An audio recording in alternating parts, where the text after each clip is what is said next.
Buen día, mi nombre es Jimena Feria Méndez, estudiante de cuarto año de la carrera de Enfermería de la Facultad de Estudios Superiores Zaragoza.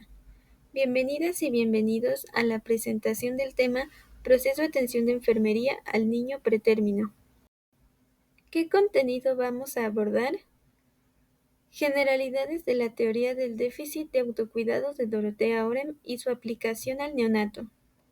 Valoración y clasificación del paciente pretérmino. Normas de la Unidad de Cuidados Intensivos Neonatales y escalas de valoración en neonatología. De acuerdo, empecemos con algunas generalidades de la teoría de Orem.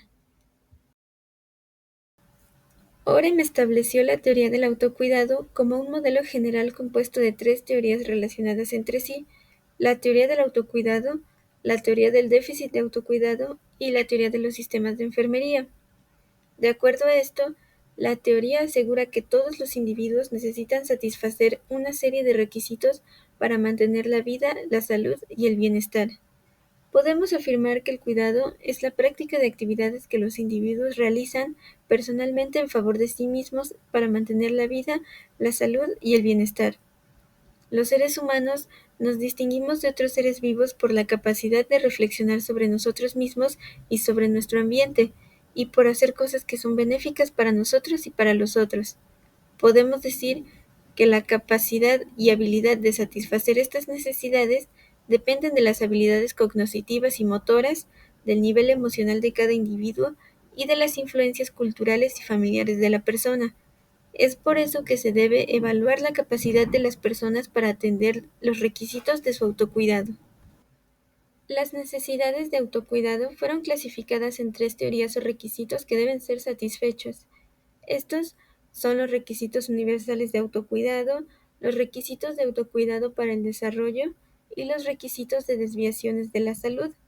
De este modo, podemos conceptualizar a los requisitos de autocuidado como las acciones que debe realizar el individuo o agente para controlar factores humanos y ambientales que afectan el funcionamiento y desarrollo humano. A su vez, podemos decir que estas acciones son demandas terapéuticas de autocuidado. Cuando las demandas superan la capacidad del agente para atenderlas, se produce el déficit en el autocuidado. Este déficit desplaza al agente de esta posición y lo convierte en receptor de cuidado. Está organizado de tal forma en la que el individuo que no puede encargarse de su autocuidado es adaptado a un sistema de enfermería, los cuales son totalmente compensatorio, en el que el agente es incapaz de decidir y también de actuar; parcialmente compensatorio, cuando las decisiones y acciones son tomadas con la colaboración del paciente; de apoyo educativo, en el que el paciente necesita de asistencia para tomar una decisión, modificar un comportamiento o incluso adquirir conocimiento y habilidad.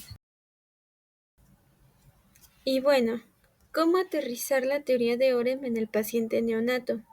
Primero hay que entender que el neonato, especialmente el pretérmino, es totalmente incapaz de llevar a cabo lo necesario para satisfacer sus requisitos de autocuidado. Por lo tanto, estos pacientes presentan un déficit de autocuidado. Las demandas de acciones de autocuidado superan por completo la capacidad del paciente para realizarlos. De acuerdo a esto, podemos decir que el sistema de enfermería aplicado al neonato pretérmino es obligatoriamente un sistema totalmente compensatorio. La enfermera realiza todas las acciones de autocuidado, compensando la incapacidad del paciente.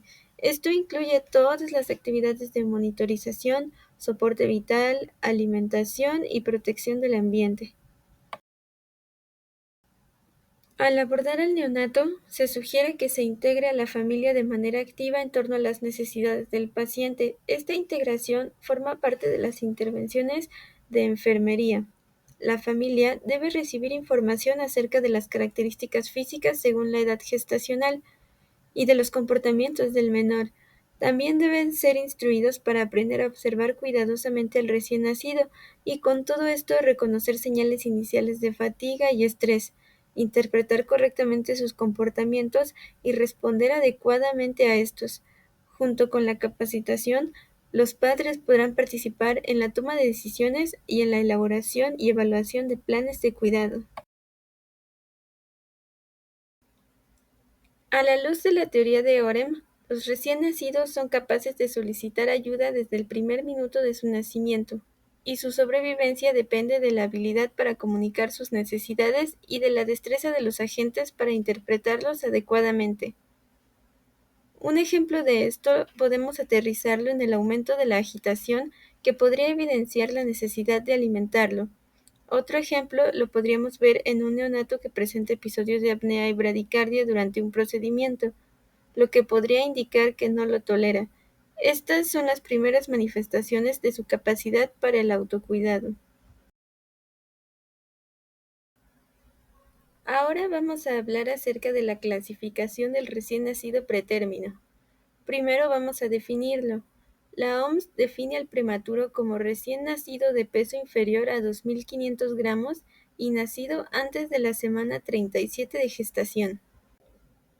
El recién nacido pretérmino se clasifica como pretérmino moderado entre la 31 y 36 semanas de gestación, pretérmino extremo entre 28 y 30 semanas o con un peso inferior a 1.500 gramos, es decir, un recién nacido de muy bajo peso.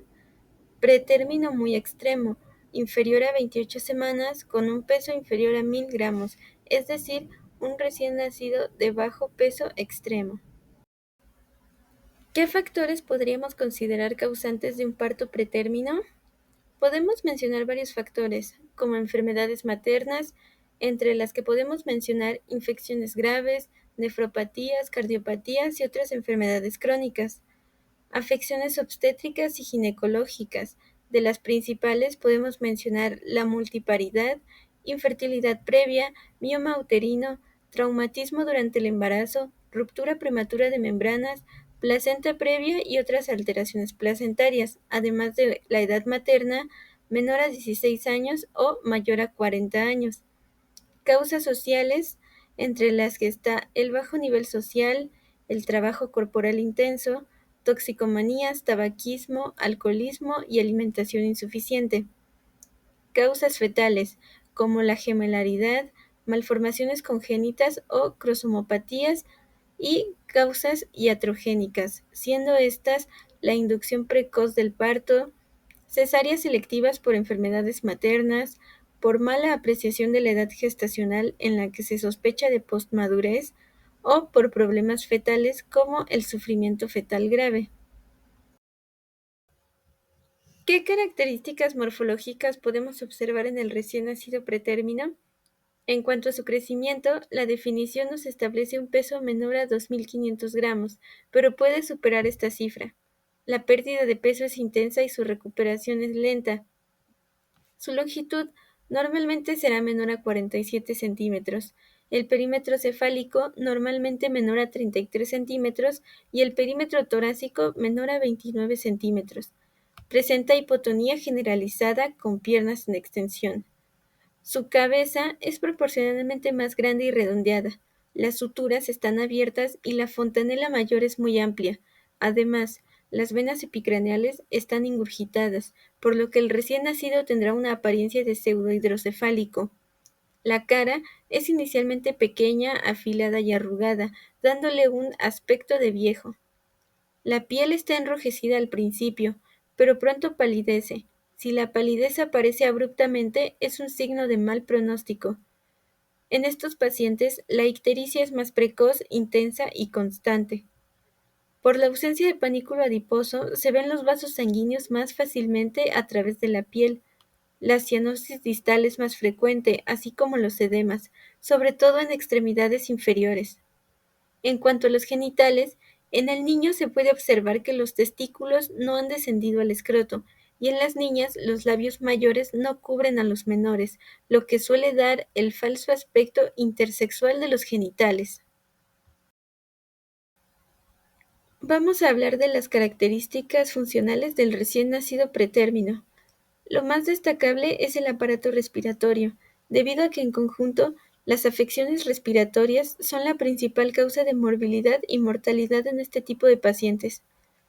¿Cómo se encuentra este aparato en el recién nacido pretérmino? Pues se encuentra inmaduro anatómicamente. Hay una debilidad en los músculos de la respiración. Los alvéolos pulmonares y la red capilar están poco desarrollados. Además, existe una carencia total o parcial de surfactante. Los movimientos respiratorios son rápidos, superficiales e irregulares, lo que puede motivar la aparición de tiraje intercostal. El recién nacido pretérmino puede presentar crisis de apnea de hasta 20 segundos con bradicardia y cianosis entre el cuarto y 14º día de vida, y puede que presente persistencia del ductus arterioso. De igual forma, el aparato digestivo presenta una inmadurez anatómica. Hay una escasa fuerza de la musculatura de la boca, lo que provoca que los reflejos de succión y deglución estén debilitados y no haya una coordinación de estos. El estómago es de una capacidad más reducida que la del recién nacido a término. El estómago apenas destaca del intestino y el cardias está poco desarrollado, lo que favorece el reflujo gastroesofágico, así como una ectasia transitoria del píloro. Hay una motilidad gástrica insuficiente, lo que lo hace vulnerable a presentar distensión por gases y estreñimiento. Además, tiene una insuficiente absorción, sobre todo de grasas y vitaminas liposolubles. El hígado, al ser otro órgano inmaduro, causa hipoglucemia, hipoproteinemia e hipoprotrombinemia. La termorregulación en estos pacientes se ve comprometida por la inmadurez del centro regulador, lo que los lleva constantemente a la hipotermia, que se ve acentuada por la poca cantidad de grasa del prematuro. Por otro lado, también tiene una tendencia a la hipertermia por estas alteraciones del centro termorregulador, deficiente regulación vasomotora y una escasa sudoración.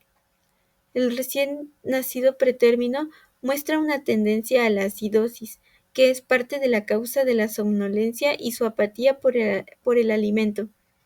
Inicialmente es acidosis mixta, pasados los primeros días predomina la acidosis metabólica. El sistema nervioso, al igual que otros órganos y sistemas, está inmaduro. El recién nacido pretérmino manifiesta una somnolencia más exagerada que la del recién nacido a término. Sus movimientos son más lentos, su fuerza muscular es mínima y en general está hipotónico. Los reflejos propios del recién nacido en este tipo de pacientes están debilitados.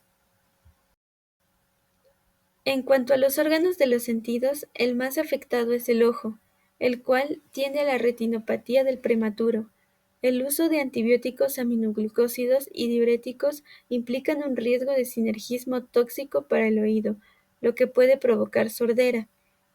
A nivel del aparato urinario, hay un déficit de concentración y filtración glomerular y como consecuencia se origina albuminuria, glucosuria y hematuria discretas. Además, hay una excreción anormal de fosfatos.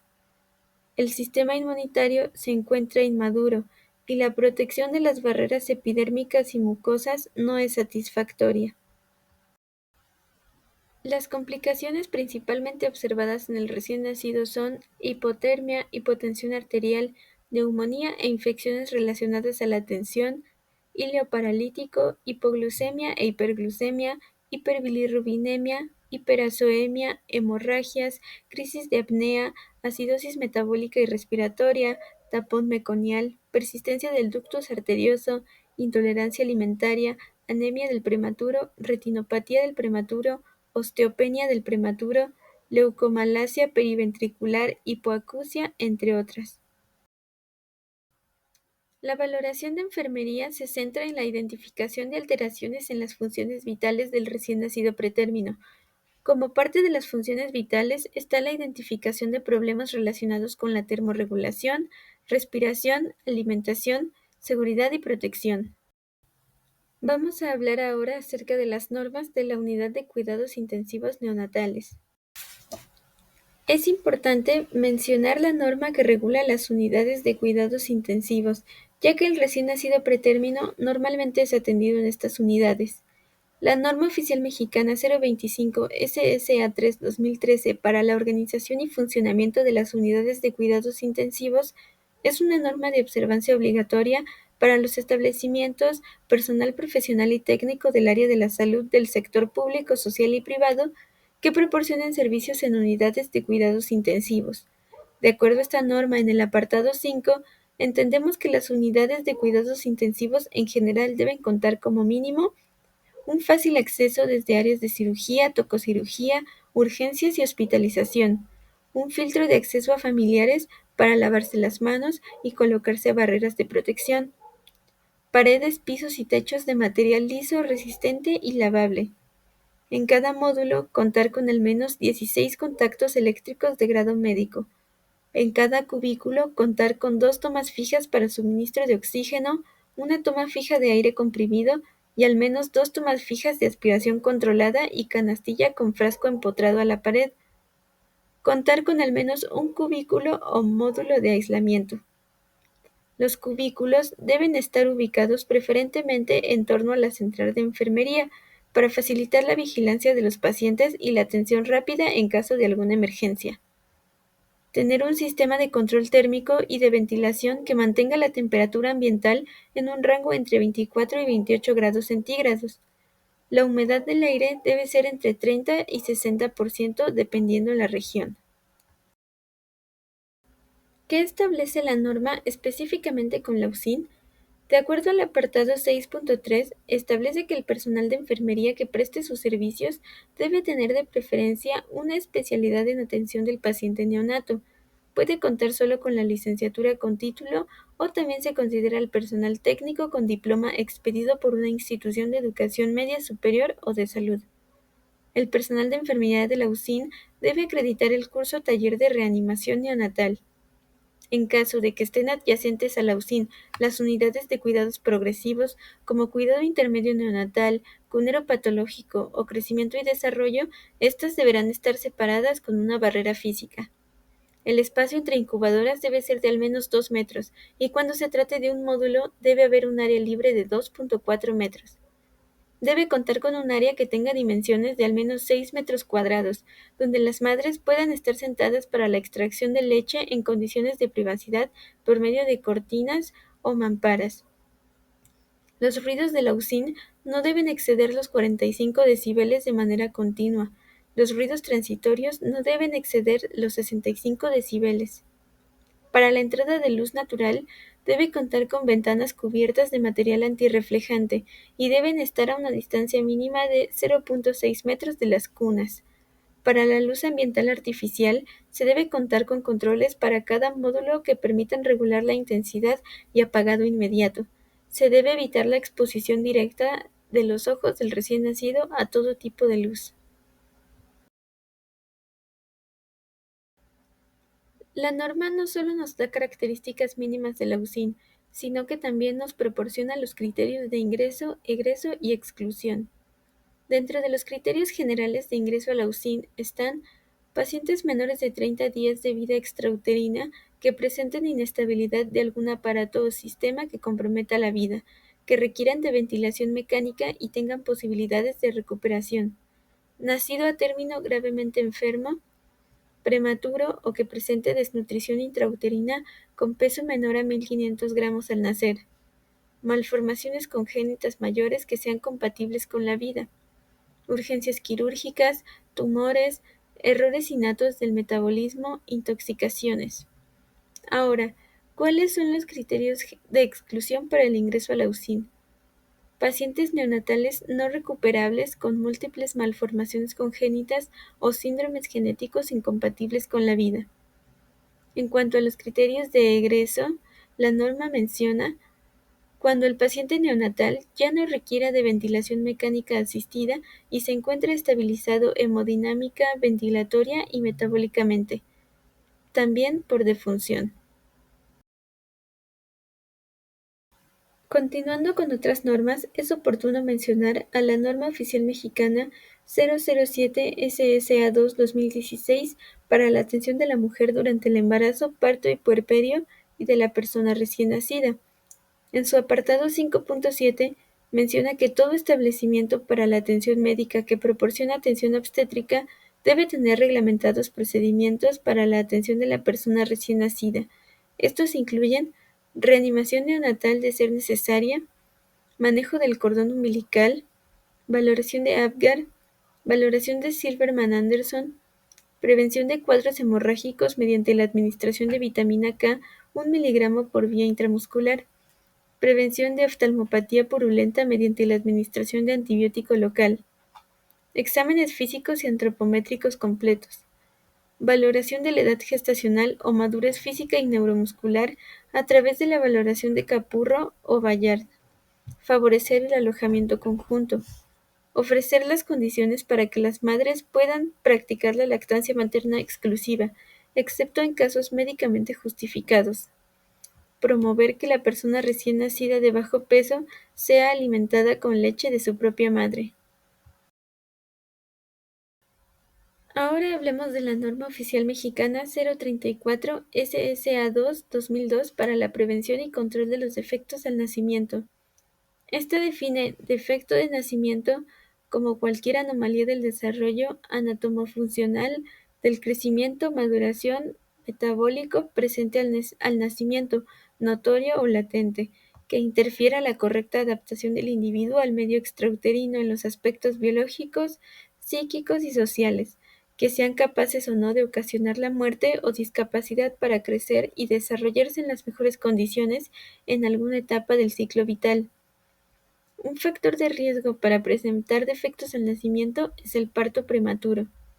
También se consideran factores de riesgo en el recién nacido para producir alteraciones sistémicas la edad gestacional menor a 37 semanas, el peso al nacimiento menor a 2.500 gramos, una valoración de Apgar de 0 a 3 al minuto de vida o de 0 a 6 a los 5 minutos del nacimiento. De acuerdo a la norma, algunas complicaciones asociadas a la prematuridad son la retinopatía del prematuro, parálisis cerebral infantil, retraso en el desarrollo. Además, la prematuridad es la principal causa de defunción en niños menores de 5 años debido a otras complicaciones asociadas o secuelas. Con toda esta información, ahora vamos a abordar algunas de las escalas más utilizadas en neonatología. Empecemos con una de las más famosas, el test de Apgar. Esta escala proporciona un indicador numérico de las capacidades fisiológicas del neonato para adaptarse a la vida extrauterina. Este se aplica al minuto de vida y a los 5 minutos de vida. Valora la apariencia, pulso, gestos, actividad y la respiración, con una escala numérica que va de 0 a 2. En cuanto a la puntuación, de 7 a 10 se puede decir que el neonato está vigoroso y con una condición satisfactoria. De 4 a 6 se encuentra levemente deprimido y de 0 a 3 severamente deprimido. La escala de Silverman-Anderson es un examen que valora la dificultad respiratoria de un recién nacido basado en 5 criterios. Cada parámetro es cuantificable y la suma total se interpreta en función de dificultad. Valora el aleteo nasal, el quejido respiratorio, tiraje intercostal, retracción esternal y la disociación tóraco-abdominal. En cuanto a la puntuación, se interpreta de la siguiente manera. 0 puntos indicaría sin asfixia ni dificultad respiratoria, 1 a 3 puntos con dificultad respiratoria leve y de 4 a 6 puntos dificultad respiratoria moderada. El test de Capurro es una herramienta usada para determinar la edad gestacional del neonato. Esta escala valora la forma de la oreja, el tamaño de las glándulas mamarias, formación del pezón, textura de la piel, pliegues plantares, el signo de la bufanda y el ángulo de caída de la cabeza.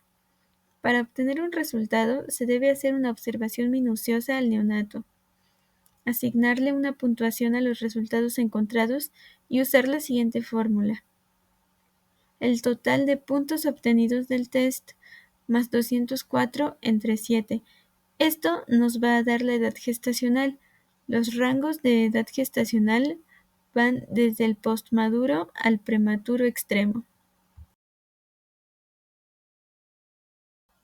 El test o escala de Bayard es un método clínico que, al igual que la escala anterior, ayuda a determinar la edad gestacional.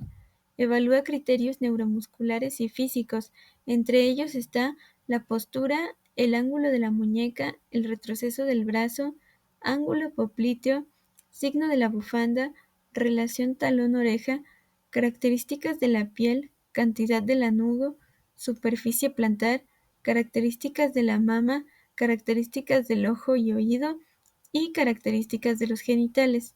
Este es útil incluso en prematuros extremos. Para obtener la puntuación total, se suman las puntuaciones de los dominios neuromuscular y físico.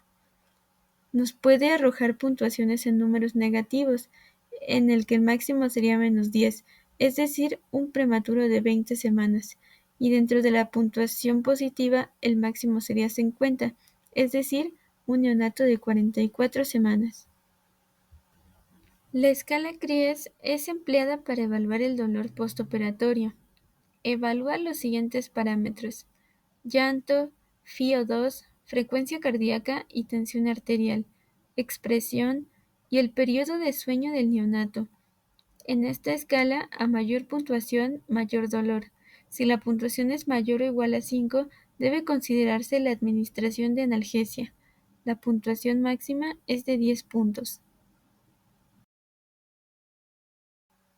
La escala FLAC habitualmente es empleada para evaluar el dolor postoperatorio en niños con disminución cognitiva y/o en la evaluación de dolor secundario a cirugía, trauma, cáncer u otras enfermedades dolorosas en niños que aún no hablan. En una escala numérica que va de 0 a 3, evalúa la expresión facial, posición y movimiento de las piernas, actividad, llanto y capacidad de consuelo. La puntuación se interpreta de la siguiente manera: 0 sin dolor, 1 a 2 dolor leve, 3 a 5 dolor moderado, 6 a 8 dolor intenso y 9 a 10 siendo el máximo dolor imaginable. Dejando de lado las escalas centradas en el dolor, vamos a hablar de la escala NSRAS. Esta es una escala utilizada para evaluar el riesgo de desarrollar lesiones por presión en neonatos hospitalizados. Evalúa varios factores, como la condición física, el grado de movilidad, nivel de actividad, nutrición y exposición a la humedad. Si la puntuación es menor a 13 puntos, indica un riesgo alto de lesiones por presión. De 13 a 17 puntos, un riesgo moderado, y mayor a 17 puntos indica un riesgo bajo de lesiones por presión. Para concluir, podemos decir que la atención de enfermería al paciente recién nacido pretérmino es fundamental, debido a que el paciente se encuentra en una etapa de vulnerabilidad extrema, con sistemas inmaduros que lo ponen en riesgo vital. La enfermería neonatal cumple un rol clave en su estabilización, desarrollo y supervivencia. La enfermera sostiene funciones vitales, previene complicaciones, favorece el desarrollo, promueve el vínculo familiar y mejora las posibilidades de una vida saludable.